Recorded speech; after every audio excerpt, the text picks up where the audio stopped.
السلام عليكم. فيديو النهاردة هنعمل مع بعض قرنبيط بطريقة سهلة جدا وبسيطة هتعجبكم جدا. هنعمل ايه؟ هنعمل كنتاكي الغلابة.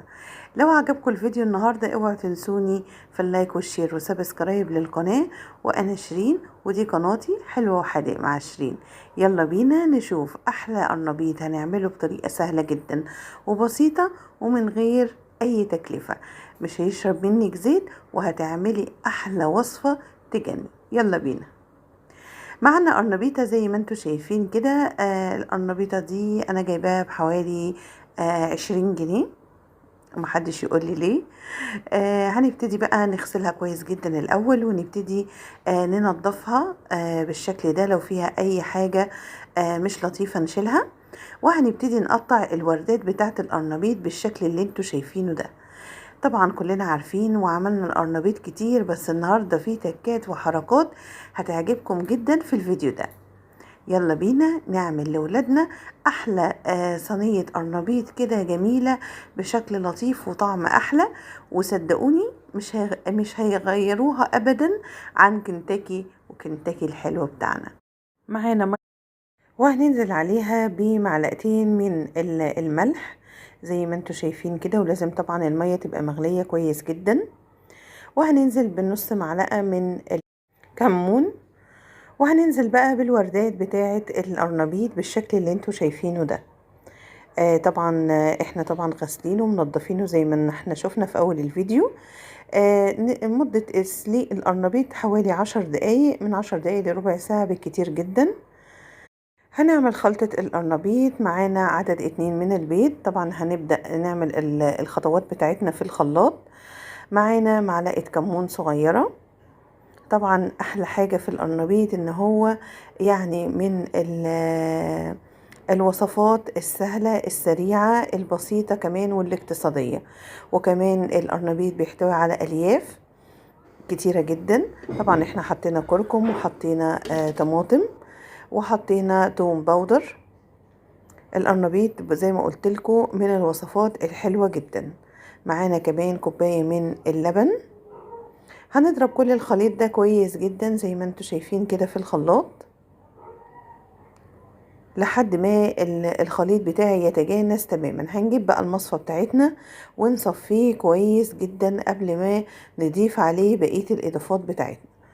طب انا ضربته في الخلاط ليه؟ انا محتاجة الخليط بتاعي يبقى متجانس كده وحلو جدا. هننزل بقى بحوالي 5 معالق من الدقيق على الخليط بتاعنا ده، وهنضربهم كويس جدا. ومعاهم نص معلقة من البيكنج باودر، وهنقلبهم مع بعض زي ما انتوا شايفين كده. قلبنا الخليط بتاعنا، وانا عايزة القوام بتاع البانكيك اللي هو يعني ولا خفيف ولا تقيل. انا محتاجة القوام يكون وسط، بحيث ان هو لما انزل القرنبيطة فيها تمسك على زهرة القرنبيط. طبعا انا لقيته خفيف شوية فضفت شوية دقيق عادي جدا. وهنكمل تقليب زي ما انتوا شايفين. ما شاء الله، عايزه اقول لكم طعم الخلطه دي روعه روعه بجد.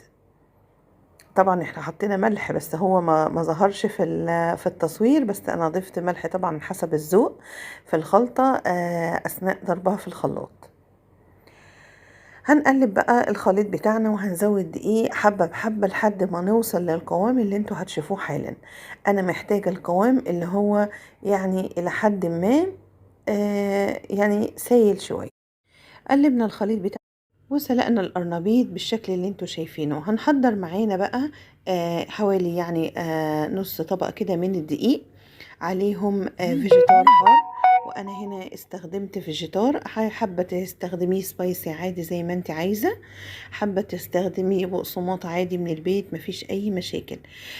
فكرة البقسماط مع الدقيق هنا هتخلي القرنبيط بتاعي كريسبي جدا، وكمان مش هيشرب اي زيت معاكي خالص اثناء القلية.